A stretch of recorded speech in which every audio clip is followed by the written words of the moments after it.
사망의 종노릇하며 살아갈 수밖에 없었던 우리를 불쌍히 여기셔서 예수 그리스도의 십자가 공로로 우리를 죄와 사망으로부터 구속하여 주시고 또 하나님의 자녀 삼아 주시니 참으로 감사합니다.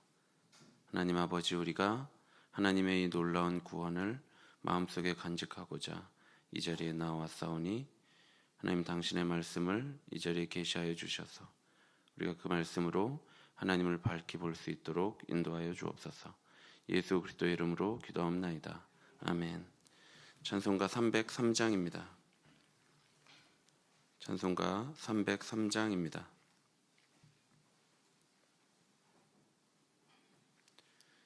찬송가 303장 함께 찬송하시겠습니다. 날 위하여 십자가에 중한 고통 받으사 대신 죽은 주 예수의 사랑하신 은혜여, 보배로운 피를 흘려 영영 죽을 죄에서 구속함을 받은 우리 어찌 찬양 안 할까. 예수 안에 있는 우리 한량없이 즐겁고 주 성령의 위로함이 마음속에 차도다.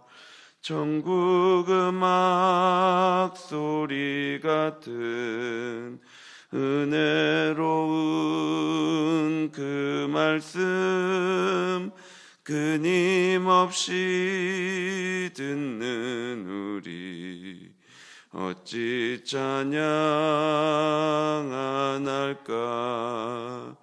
이 세상의 모진 풍파 쉬지 않고 불어도 주님 안에 보호받는 우리 마음 편하다. 늦게 깨어서 기도하고 저 천국을 바라며 주님만을 기다리니 어찌 찬양 안 할까. 성경 말씀 히브리서 2장 10절부터 18절까지 말씀입니다. 히브리서 2장 10절부터 18절까지 한 절씩 교독하겠습니다. 그러므로 만물이 그를 위하고 또한 그로 말미암은 이가 많은 아들들을 이끌어 영광에 들어가게 하시는 일에 그들의 구원의 창시자를 고난을 통하여 온전하게 하심이 합당하도다.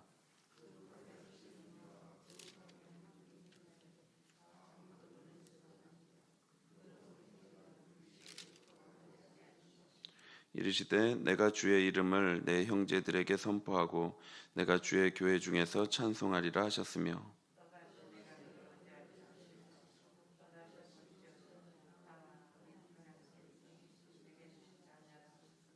자녀들은 혈과 육에 속하였음에 그도 또한 같은 모양으로 혈과 육을 함께 지니심은 죽음을 통하여 죽음의 세력을 잡은 자 곧 마귀를 멸하시며,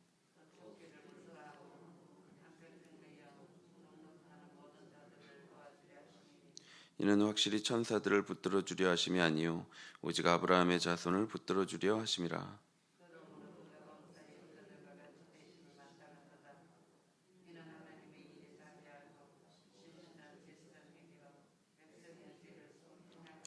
함께 읽겠습니다. 그가 시험을 받아 고난을 당하셨은즉 시험 받는 자들을 능히 도우실 수 있느니라. 아멘. 예수님은 죽음의 고난을 통하여 영광과 존귀의 관을 쓰셨습니다. 본문은 바로 그 이야기로 시작하고 있습니다. 10절 말씀입니다. 그러므로 만물이 그를 위하고 또한 그로 말미암은 이가 많은 아들들을 이끌어 영광에 들어가게 하시는 일에 그들의 구원의 창시자를 고난을 통하여 온전하게 하심이 합당하도다. 히브리서 기자는 만물이 그를 위하여 있다고 말씀합니다. 하나님은 만물을 창조하시고 만물을 보존하시는 분이십니다. 그분이 하신 일은 많은 아들들을 이끌어 영광에 들어가게 하시는 일입니다. 하나님은 많은 아들들을 영광으로 이끌어 들이셨습니다. 예수 그리스도께서는 그 하나님의 뜻을 성취하심으로 구원의 창시자로 불리셨습니다. 예수님은 자기 형제들을 위한 구원을 이루신 구원의 창시자입니다. 예수님은 십자가 고난을 통하여 하나님의 뜻을 이루셨습니다. 따라서 그의 완전은 시험을 통하여 입증되었고 죄를 위한 희생 제물로서의 죽음을 통해 온전하게 되었습니다. 예수님은 죽음의 고난을 받으심으로써 영광과 존귀로 관을 쓰신 것입니다. 11절에서 13절은 예수 그리스도와 성도들이 한 형제임을 말씀하고 있습니다. 11절입니다. 거룩하게 하시는 이와 거룩하게 함을 입은 자들이 다 한 근원에서 난 자라. 그러므로 형제라 부르시기를 부끄러워하지 아니하시고 거룩하게 하시는 예수님과 거룩하게 함을 입은 성도들이 다 한 근원에서 났다고 말씀하고 있습니다. 이는 한 아버지를 가졌다고 말하는 것입니다. 예수 그리스도와 성도들 모두 한 아버지, 즉 하나님으로부터 난 자들입니다. 그러므로 우리를 예수님은 형제라 부르시기를 부끄러워하지 않으셨습니다. 물론 예수님과 성도들 사이에 분명한 구별은 있습니다. 예수님은 거룩하게 하시는 이시며 성도들은 거룩하게 함을 입은 자들입니다. 그럼에도 불구하고 예수님은 성도들을 형제 자매라 부르시기를 부끄러워하지 않으십니다. 고대 세계에서 수치는 중요한 개념이었습니다. 이 수치 때문에 아버지나 아들이나 아내나 딸을 인정하지 못하는 경우가 많았습니다. 그러나 예수님은 자기 형제 자매들을 부끄러워하지 않으십니다. 오히려 예수님은 구원받은 자들과 한 가족임을 기꺼이 인정하십니다. 예수 그리스도의 고난, 그 낮아지심으로 말미암아 성도는 죄와 사망으로부터 해방되었습니다.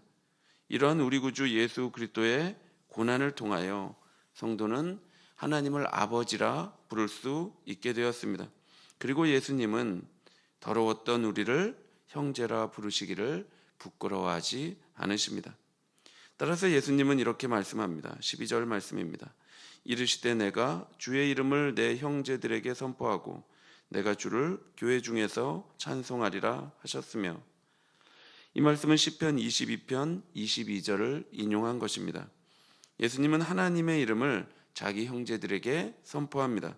그리고 성도들과 함께 교회에서 하나님을 찬송하겠다고 말씀합니다. 예수님은 홀로 하나님을 찬송하지 않습니다. 교회 가운데서 성도들과 함께, 자기 형제들과 함께 하나님을 찬송하지요. 예수님은 사탄의 권세로부터 구속하신 자기의 형제 자매들과 더불어 하나님을 찬송하신다고 말씀하고 있습니다. 또한 히브리서 기자는 이사야 말씀을 통해서도 예수님과 성도들 간의 형제됨을 다시 확인하고 있습니다. 13절입니다. 또다시 내가 그를 의지하리라 하시고 또다시 볼지어다 나와 및 하나님께서 내게 주신 자녀라 하셨으니, 이 구절은 이사야 8장 17절 18절을 인용한 것입니다. 예수님은 하나님을 신뢰하십니다. 그리고 하나님의 이런 신뢰는 보다 큰 가족들을 위한 하나님의 약속을 바라보고 있습니다. 예수님은 하나님께서 당신의 뜻을 이루실 것을 확신하고 있습니다. 신뢰하고 있죠. 그런데 하나님께서 이루실 그 승리는 예수님 자신만의 것이 아닙니다. 이 승리는 하나님께서 그분에게 주신 자녀들, 즉 예수님의 형제자매인 성도들의 것이기도 합니다. 따라서 성도들은 예수님과 더불어 사망을 이기고 세상을 다스릴 것입니다. 본문 어디에도 인간이 하나님의 자녀가 되고 그리스도의 형제 자매가 된 데에 역할을 했다고 말씀하고 있지 않습니다. 다만 하나님께서 뜻하셨고 예수 그리스도께서 그 일을 십자가에서 이루셨습니다. 그 놀라운 구원은 어떻게 일어났습니까? 14절, 15절입니다. 자녀들은 혈과 육에 속하였음에 그도 또한 같은 모양으로 혈과 육을 함께 지니심은 죽음을 통하여 죽음의 세력을 잡은 자 곧 마귀를 멸하시며. 예수님께서 이루신 구원은 피상적이지 않습니다. 성도들은 혈과 육에 속한 존재입니다. 그런데 예수님도 같은 모양으로 혈과 육을 함께 지니셨습니다.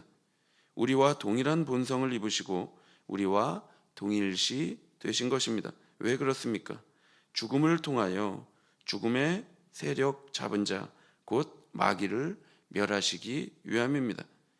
죽음을 통하여 죽음의 세력을 멸하신다. 참으로 심오하면서도 구체적이고 선명한 말씀입니다. 성도들이 혈과 육을 가진 존재이기 때문에 예수님도 동일하게 혈과 육을 지니셨습니다. 예수님은 온전하고 참된 인간이 되셨습니다. 인간의 육체적 연약함을 지니게 되신 것입니다. 예수님은 인간이 갖는 동일한 본성을 취하심으로 완전하게 우리와 같이 되셨습니다. 따라서 예수님은 인간이 겪는 이 땅에서의 곤경과 죽음을 모두 경험하셨습니다. 예수님께서 이처럼 인성을 취하신 것은 그렇게 하셔야 죽음을 통해 사망의 권세 잡은 자, 즉 마귀를 멸하실 수 있기 때문입니다. 사망은 오직 인간의 죽음을 통해서만 죽습니다. 인간이신 예수 그리스도의 죽음을 통해서만 사망은 멸하게 되는 것입니다. 사망의 권세를 가진 사탄은 예수님의 죽음을 통해 쫓겨나는 것이죠. 사탄이 가진 사망의 권세는 인간의 죄를 기반으로 합니다. 인간은 죄로 인해 죽을 수밖에 없는 상태가 되었습니다. 그래서 사탄에게 사망의 권세가 주어진 것입니다. 이 권세는 그리스도의 죽음으로 패하여졌습니다. 죄의 삭은 사망입니다. 그런데 완전한 인간이신 예수께서 그 삭을 대신 치르셨습니다. 죄인들이 받아야 할 마땅한 형벌을 예수께서 친히 담당하신 것입니다. 그로 인해 성도들은 사망으로부터 자유롭게 되었습니다. 또한 예수님은 당신의 죽음으로써 일평생 죽음에 대한 두려움의 종노릇하며 살아가는 자들을 해방하셨습니다. 15절입니다. 또 죽기를 무서워함으로 한평생 매여 종노릇하는 모든 자들을 놓아주려 하심이니. 인간이 사망의 권세 아래 있다는 말은 그 죽음에 대한 두려움에 한평생 매여 살아간다는 의미입니다. 모든 사람들은 죽음에 대한 두려움을 가지고 살아갑니다. 예수님은 한평생 그 두려움에 매여 사망의 종노릇하는 모든 자들을 해방하시기 위해 우리와 같이 되셨다고 말씀하고 있습니다. 예수님은 사망을 패하시기 위해 인간이 되셨습니다. 왜냐하면 사망의 형벌은 인간이 받아야 하기 때문입니다. 그러나 그가 인간이 되신 것만으로는 사망이 패하여지지 않습니다. 예수께서 인간이 되심으로 직접 죽음을 통과하셔야만 했습니다. 오직 인간이신 예수 그리스도의 죽음을 통해서만이 그의 형제 자매들인 우리가, 즉 성도가 사망의 지배와 두려움으로부터 자유롭게 될 수 있습니다. 원래 우리가 당해야 할 죽음이지요. 그러나 우리 구주 예수께서 그 형벌을 친히 담당하심으로 이제 인간을 한평생 따라다니던 사망의 두려움은 사라지게 된 것입니다. 예수님의 이 십자가 희생은 천사들을 붙들어 주시려고 하신 것이 아닙니다. 오직 성도들을 위한 것입니다. 16절입니다. 이는 확실히 천사들을 붙들어 주려 하심이 아니요 오직 아브라함의 자손을 붙들어 주려 하심이라. 예수께서 사망에 대한 사탄의 권세를 패하시고 죽음에 대한 두려움에서 해방시켜 주신 것은 천사들을 위함이 아닙니다. 오직 아브라함의 자손인 즉 예수 그리스도를 믿는 모든 성도들을 위한 것입니다. 갑자기 천사가 등장하는 것은 이전 5절부터의 맥락으로부터 이어지는 것입니다. 히브리서 기자는 5절에서 장차 올 세상을 천사들에게 복종하게 하려 하심이 아니라고 말했습니다. 그 주인공은 예수 그리스도와 함께 다스릴 성도들이라고 말했습니다. 따라서 원래 아담에게 약속된 통치가 아브라함의 자손들인 성도들로부터 실현될 것임을 말씀한 것이죠. 우리 구주 예수께서 십자가에서 고난을 받으신 것은 우리를 사망에서 건져내기 위함이며 우리를 굳게 붙들어주기 위함입니다. 이 모두는 성도들을 위한 것이지요. 그러므로 이제 히브리서 기자는 결론에 도달합니다. 그러므로 17절, 18절입니다. 그가 범사의 형제들과 같이 되심이 마땅하도다. 이는 하나님의 일에 자비하고 신실한 대제사장이 되어 백성의 죄를 속량하려 하심이라. 그가 시험을 받아 고난을 당하셨은즉 시험 받는 자들을 능히 도우실 수 있느니라. 예수님은 자비하고 신실한 대제사장으로 섬기기 위해 범사의 자기 형제 자매들과 같이 되셨습니다. 온전한 인간인 사람만이 자기 백성들의 죄를 대신 속량할 수 있기 때문입니다. 예수님은 온전한 인간이시기에 대제사장으로 섬기실 수 있으셨습니다. 인간은 죄로 인해 사망의 고통을 겪습니다. 따라서 죄가 속해지고 용서를 받기만 한다면 사망을 이길 수 있습니다. 그런데 완전한 인간이신 예수께서 그 죽음을 대신하셨습니다. 그러므로 예수님의 죽음과 함께 그 사망은 완전히 종식되었습니다. 공의로운 하나님께서는 십자가에 드려진 자기 아들의 희생을 통해 모든 성도들의 죄를 용서하신 것입니다. 사랑하는 성도 여러분, 오늘 본문은 예수께서 완전한 인간이 되셨음을 강조하고 있습니다. 따라서 성도들은 예수님의 형제와 자매들이죠. 예수께서 우리의 동일한 혈과 육으로 사셨기 때문입니다. 예수님은 이 땅에서의 비통함과 고난과 아픔을 그래서 다 아십니다. 심지어 사망의 고통도 아시죠. 중요한 사실은 그분께서 우리를 위하여 죽으심으로 우리가 사망의 권세로부터 자유케 되었다는 것입니다. 여러분, 이 모든 은혜는 아브라함의 자손인 예수를 믿는 우리들에게 있습니다. 여러분, 우리가 무엇이기에 주님께서 이토록 우리를 생각하신단 말입니까? 우리가 무엇이기에 주께서 우리를 이토록 돌보시고 붙들어 주신단 말입니까? 우리 모두가 우리를 위해 인간과 같이 되시고 우리를 위해 이 땅의 모든 질고를 당하시고 우리를 위해 십자가에 못 박히시고 부활하심으로 우리의 죄를 속해 주신 예수 그리스도의 이 은혜와 사랑을 마음속에 깊이 새기게 되기를 바랍니다. 이 은혜와 사랑의 흔적이 우리를 죄와 사망으로부터 자유케 하여서 진실함으로 하나님을 섬기게 할 것입니다. 그리고 이웃을 사랑하는 삶으로 인도하게 될 것입니다. 우리 모두가 오늘 하루도 이 놀라운 은혜를 기억하고 이 은혜에 대한 감격을 가지고 세상을 섬기며 살아가는 복된 하나님의 백성이 되기를 간절히 바랍니다. 기도하겠습니다. 하나님 아버지, 어찌 우리를 이토록 사랑하시고 우리를 이토록 돌보십니까? 우리의 죄를 속하시기 위해서 우리를 형제자매라 부르기를 부끄러워하지 아니하시고 우리를 하나님의 자녀 삼아주셨습니까? 하나님 아버지, 우리가 이 놀라운 은혜를 마음 깊이 간직하게 하여 주시고 날마다 이 은혜를 되새기게 하여 주시고 이 은혜를 기억하며 하루를 살아가게 하여 주옵소서. 예수 그리스도의 이름으로 기도하옵나이다. 아멘. 하늘에 계신 우리 아버지여, 이름이 거룩히 여김을 받으시오며 나라의 마옵시며 뜻이 하늘에서 이룬 것 같이 땅에서도 이루어지이다. 오늘날 우리에게 일용할 양식을 주옵시고 우리가 우리에게 죄 지은 자를 사하여 준 것 같이 우리 죄를 사하여 주옵시고 우리를 시험에 들게 하지 마옵시고 다만 악에서 구하옵소서. 대개 나라와 권세와 영광이 아버지께 영원히 있사옵나이다. 아멘. 예수께서 우리를 위하여 행하신 일들을 기억하고 그 은혜의 감격을 가지고 하루를 살아가기를 기도하시고, 고난 중에 있는 성도들을 위해 기도하시고, 주일학교 남은 겨울 사역을 위해 기도해 주시고, 헌당 예배를 위해 기도해 주시고, 개인적으로 기도하시기 바랍니다.